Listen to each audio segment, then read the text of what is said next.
Essa é mais uma tentativa de promoção do caos, da desinformação, da mentira, dessa frente antitrans que vem ganhando força não só no Brasil, mas em todo o mundo. É um ódio irrestrito, fantasiado de preocupação. É uma violência contra um grupo que já é massacrado historicamente.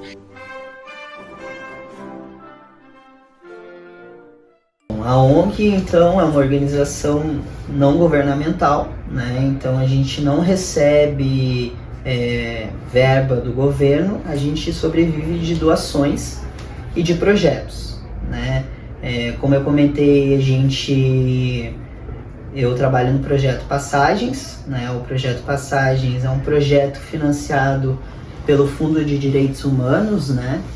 Então a gente vai fazendo projetos para receber verbas para realizar coisas para a população, né?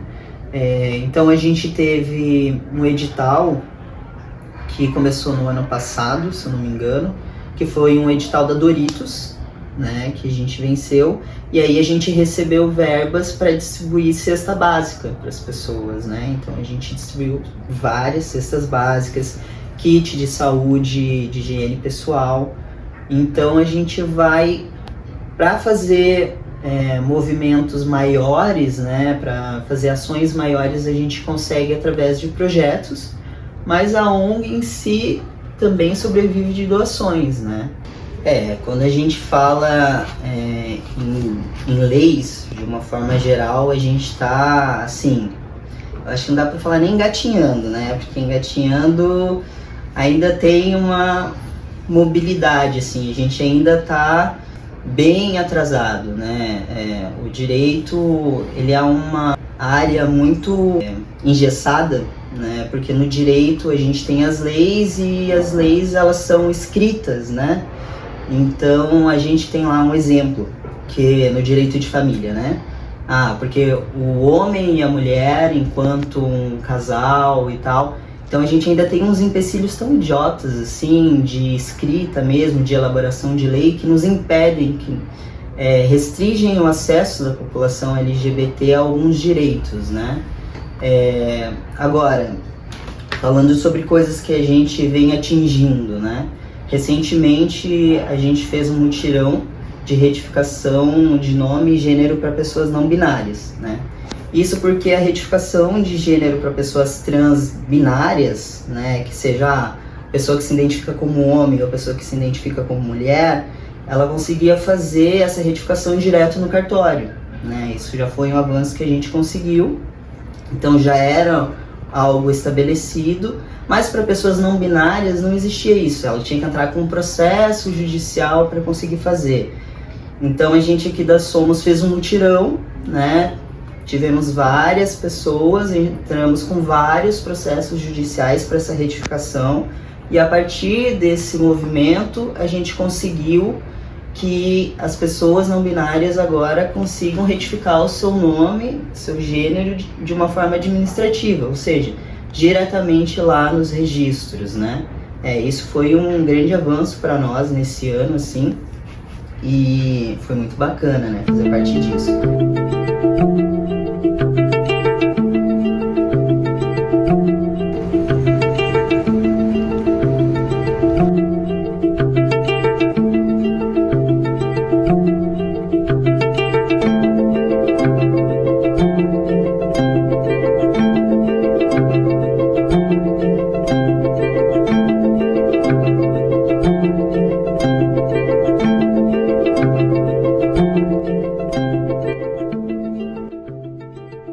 A Somos, ela tem 22 anos de história aqui em Porto Alegre, e desde então a gente tem tentado disseminar, né, os direitos das pessoas LGBTs e tentado buscar cada vez mais trazer dignidade para essa população que é tão marginalizada no nosso país, principalmente aqui no Sul. A ONG, para mim, enquanto uma pessoa trans, me trouxe uma sensação de pertencimento, né?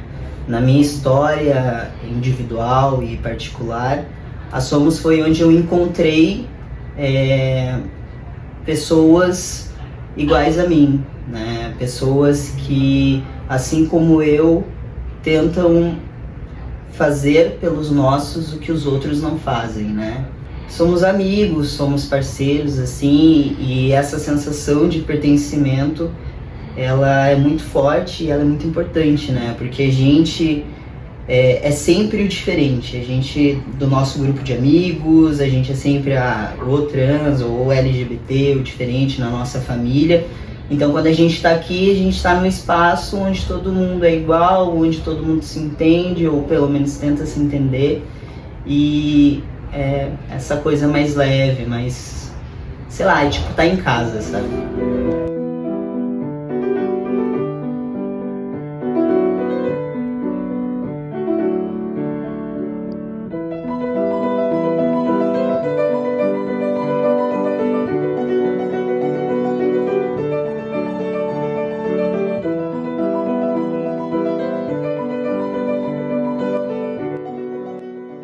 Eu acho que saber, a gente sempre sabe, né? Claro, eu enquanto uma criança dos anos 90, né? Eu era uma criança diferente das outras crianças, das outras meninas, mas até então era isso, era diferente e beleza.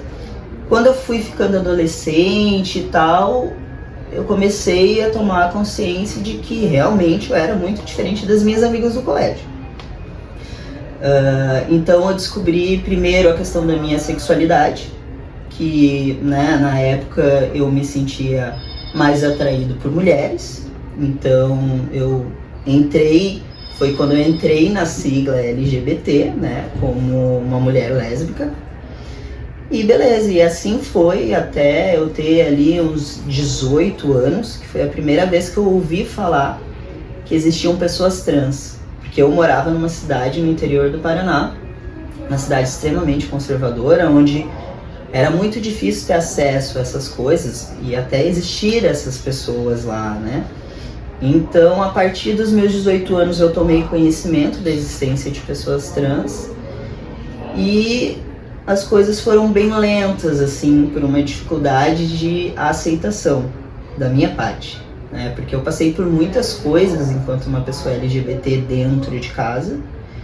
E ali com 20 anos, quando tudo se estabeleceu, era imaginável para mim ter outro motivo para reviver tudo aquilo de novo. Então eu peguei todos os meus pensamentos em relação a isso e enterrei totalmente.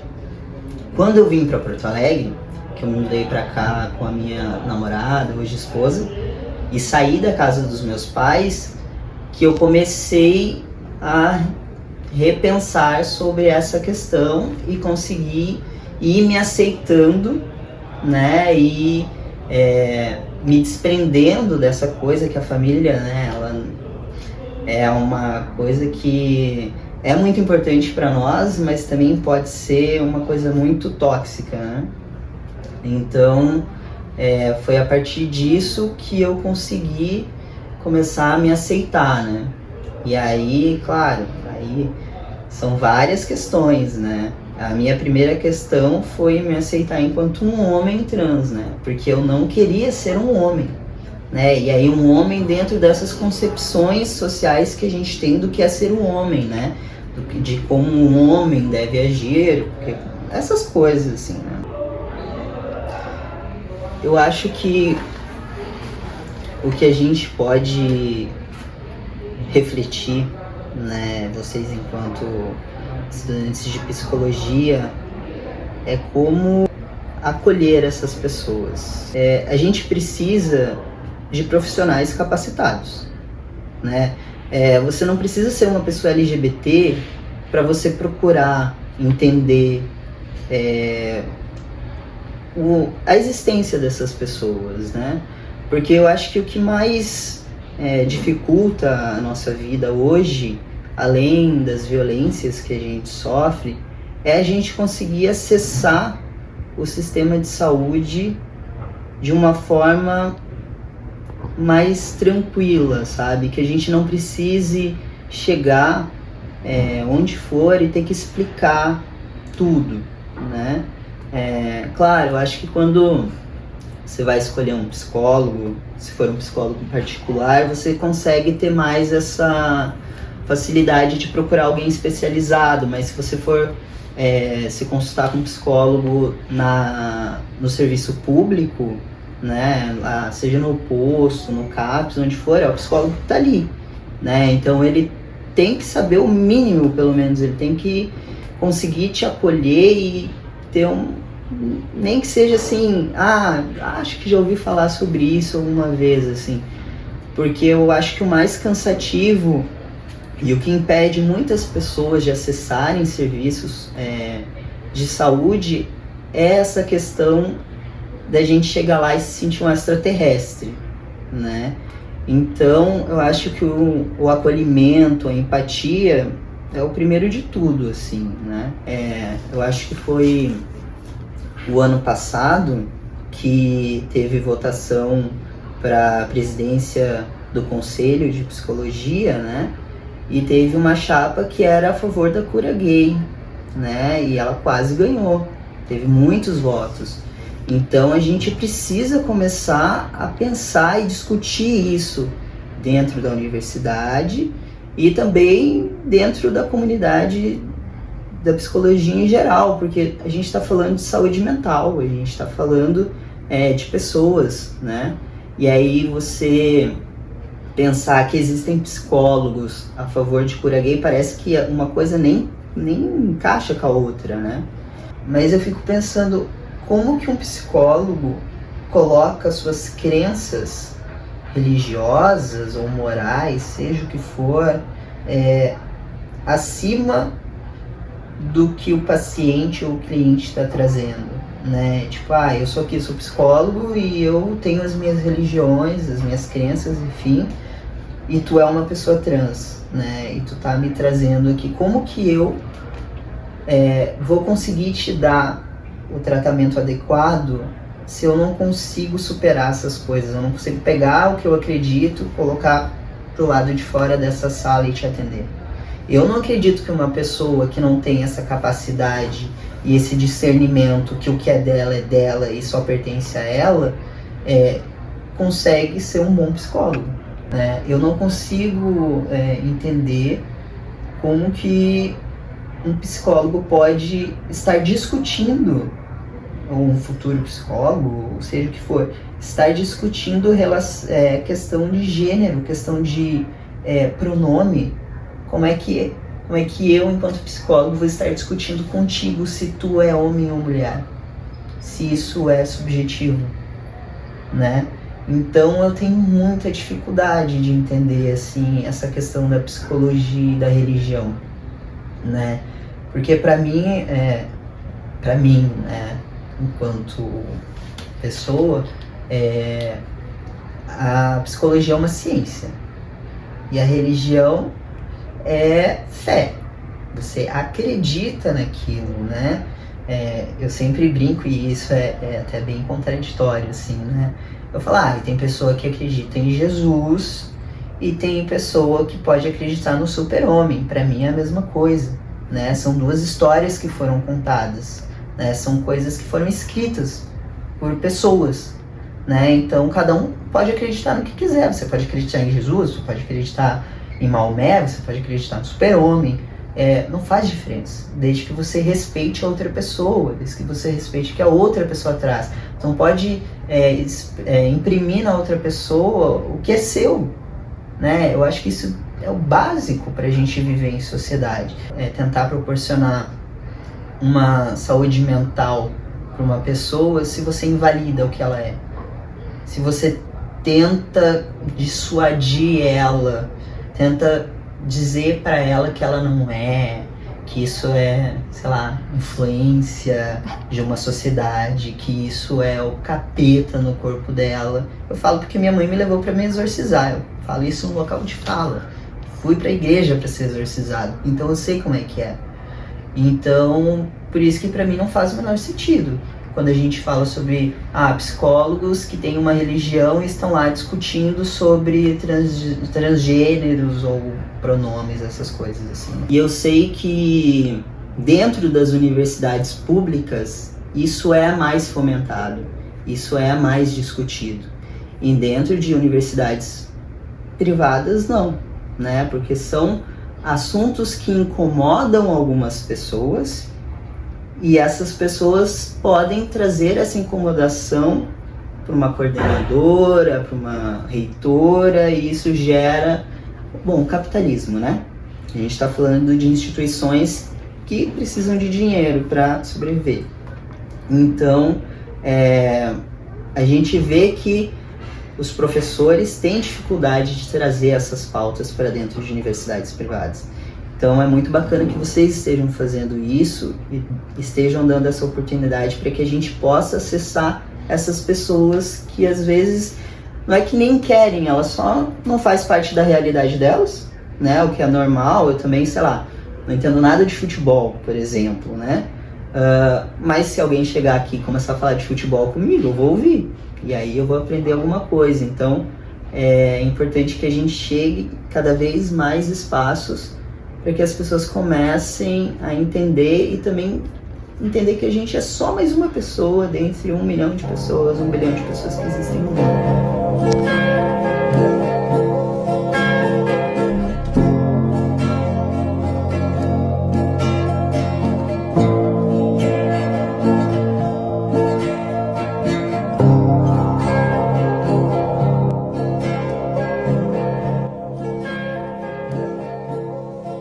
Agora, sobre saúde de pessoas trans. Aqui em Porto Alegre, a gente tem um movimento da rede de saúde, sim, incrível, né? A gente tem ambulatórios trans, né, aqui em Porto Alegre. Inclusive, hoje vi que vai abrir um do lado da minha casa, estou muito feliz. Então, dentro do ambulatório, a gente tem as profissionais, né, as médicas, que estão ali para nos auxiliar no tratamento hormonal e outras coisas também, né? Porque, como eu disse antes, o acesso à saúde para pessoas trans é muito difícil, né? O médico que está na faculdade hoje, ele não tem no livro dele anatomia de pessoas trans. Não existe isso. Então, chega uma pessoa trans num posto de saúde, sei lá, de um bairro qualquer, a pessoa não sabe nem o que é, como tratar, entendeu? Durante a pandemia, eu precisei ir num posto de um bairro perto da minha casa e eu não tinha retificado os meus documentos ainda. Então eu tive que falar sobre o nome social e a moça ficou branca, assim, ela não sabia muito bem o que significava, como que ela não ia colocar o meu nome no papel. Eu tive que explicar tudo pra ela, assim. Eu sou um cara muito tranquilo, não importa.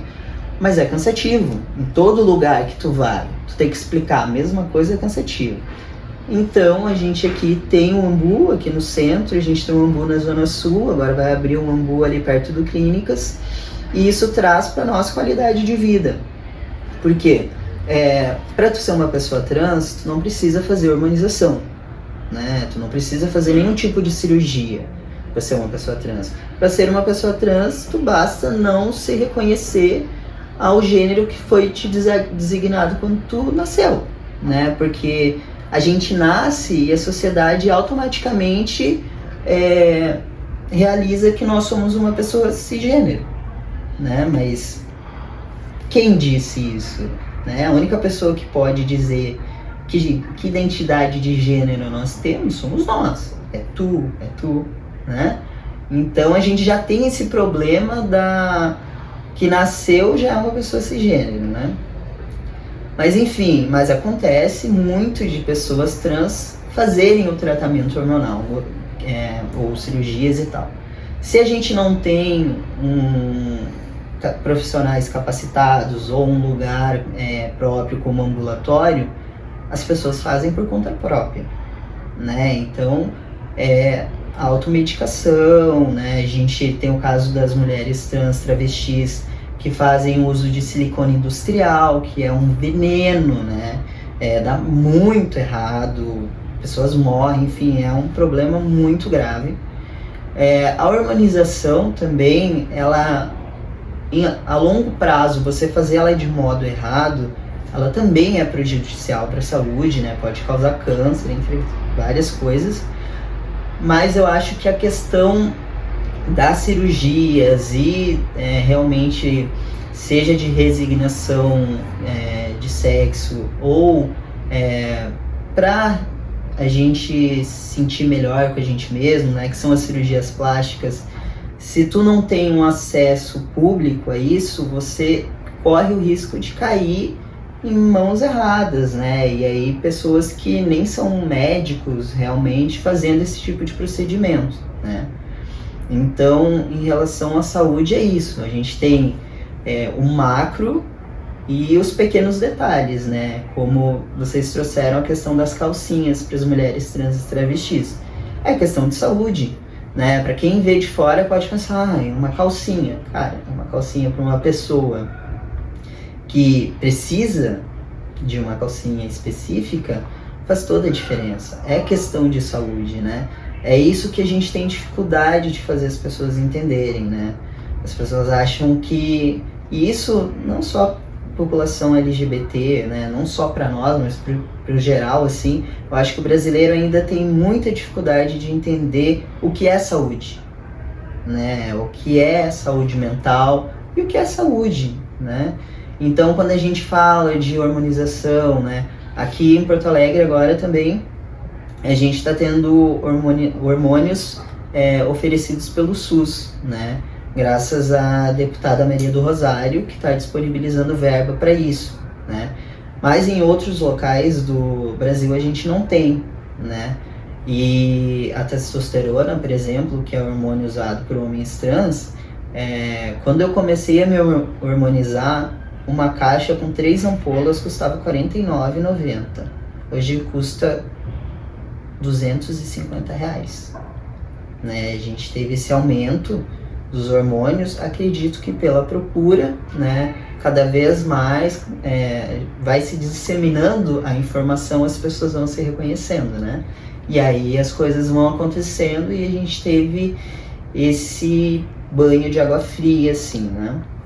Então, graças à deputada, a gente está tendo essas verbas, não sei até quando, acredito que vai mais um tempo, mas o SUS em si não oferece hormônios, né?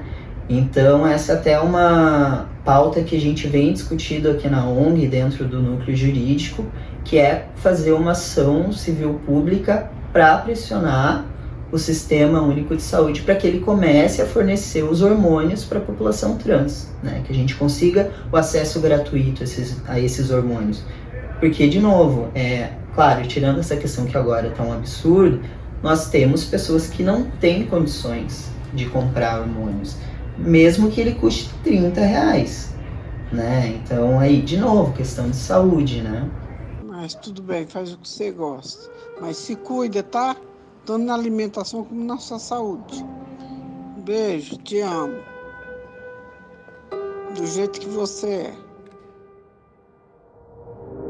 De noite pelas calçadas, andando de esquina em esquina. Não é homem nem mulher, é uma trava feminina. Parou entre uns edifícios, mostrou todos os seus orifícios. Ela é diva da sarjeta, o seu corpo é uma ocupação. É favela, garagem, esgoto e pro seu desgosto tá sempre em desconstrução. Quantos lugares de lojas ou farmácia, seja o que for, tu foi e tu identificou uma pessoa trans trabalhando? A gente tem essa dificuldade que, claro, está atrelada ao preconceito, né, que a gente tem na nossa sociedade, mas isso é importante da gente trazer, porque existe um imaginário social de que pessoas trans, principalmente mulheres trans, travestis, são associadas diretamente à prostituição, né? A crimes. E isso se dá porque essas pessoas não têm oportunidade de emprego, né? E a gente está falando aqui de pessoas que precisam comer, pessoas que precisam se vestir, pessoas que precisam de lugar para morar. E se você não consegue trabalhar, o que você vai fazer para conseguir dinheiro, né? E é importante a gente pensar sobre isso, porque recentemente a gente foi fazer um curso, foi ministrar um curso lá em Montenegro, pro pessoal da casa prisional de lá, e a gente teve uma fala de um rapaz que disse assim, que ele trabalhou na fase durante um tempo, e lá tinha uma menina travesti, e que ela saiu de lá, foi pra rua e voltou a cometer crimes. E aí ele disse, dentro da fase ela teve uma oportunidade, ela não aproveitou porque não quis. E isso é muito comum da gente ouvir. Essas pessoas fazem isso porque elas não querem trabalhar. Gente, não existe isso. Eu tenho algumas amigas que são garotas de programa e elas me dizem, cara, eu queria trabalhar, eu queria poder trabalhar numa loja e tal. Eu não quero viver a minha vida inteira me colocando em risco, porque não é porque a pessoa trabalha com sexo que é prazeroso o tempo todo, né? E essas pessoas, elas correm risco de saúde, de integridade física e tudo mais. Então é importante também a gente ter esse olhar, né? Estamos criando um referencial. Qual é o referencial de travesti no Brasil? Quando a gente fala a palavra travesti, o que vem na cabeça das pessoas? Droga, prostituição, violência, doenças sexualmente transmissíveis, em especial HIV/AIDS, porque é o olhar do estigma e do ódio. Muito por essa precariedade humana, social, econômica que o meu corpo perpassa, e por isso eu acho tão importante contar sempre isso. Às vezes algumas pessoas querem esconder, né, alguns lados das suas histórias, até por conta mesmo dos tabus que se tem. Dizer que foi prostituta tão jovem pode parecer às vezes, nossa, mas será que precisa contar? Precisa contar, porque ainda existem meninas vivendo nessa condição, e porque eu não optei por ser, e ainda que tivesse optado, não acho que nós temos que estigmatizar, punir ou condenar as prostitutas. Nós temos que olhá-la com dignidade, com respeito, e dar e assegurar a garantia para aquelas que não querem ser prostituta de não estarem. 90% das mulheres transexuais e travestis no Brasil não são prostitutas por escolhas, são prostitutas por consequência de um processo de exclusão, de abjeção, de negação de direito, de falta de oportunidade, e esta é a minha história. E eu espero que outras meninas, meninos, menines que olhem pra minha história e vejam aonde eu fui capaz de chegar, e não porque eu sou maravilhosa, uma super heroína, até sou maravilhosa, mas não se trata disso aqui, se trata das oportunidades que eu tive, se trata de ter tido uma base educacional, de ter recebido o amparo da minha mãe de volta, de ter tido as oportunidades que me possibilitaram sair das esquinas, e hoje ter sido eleita, na última eleição, a mulher mais votada do Brasil para vereadora, numa Câmara, a maior Câmara da América do Sul, como é a Câmara Municipal de São Paulo. A sociedade esconde os nossos sucessos. Até porque a gente tem que parar com essa história, e isso também é uma coisa que eu falo sempre, de só falar sobre comunidade LGBT ou sobre pessoas trans e travestis a partir do sofrimento e da mazela. A gente só ouve falar de pessoas trans e travestis quando, é porque morreu, é porque o ato da violência, é porque... Nós sabemos desse contexto, nós já sabemos que esses números se repetem anos após anos, nós estamos décadas, séculos aqui falando sobre a mesma coisa, mas quando nós vamos falar do case de sucesso, quando nós vamos falar daquelas que chegaram nas universidades, daquelas que chegaram na política, daquelas que venceram, daquelas que empreenderam, daquelas que estão belíssimas, riquíssimas, quando nós vamos olhar pra isso e dizer, é sim possível. Applause, applause, applause.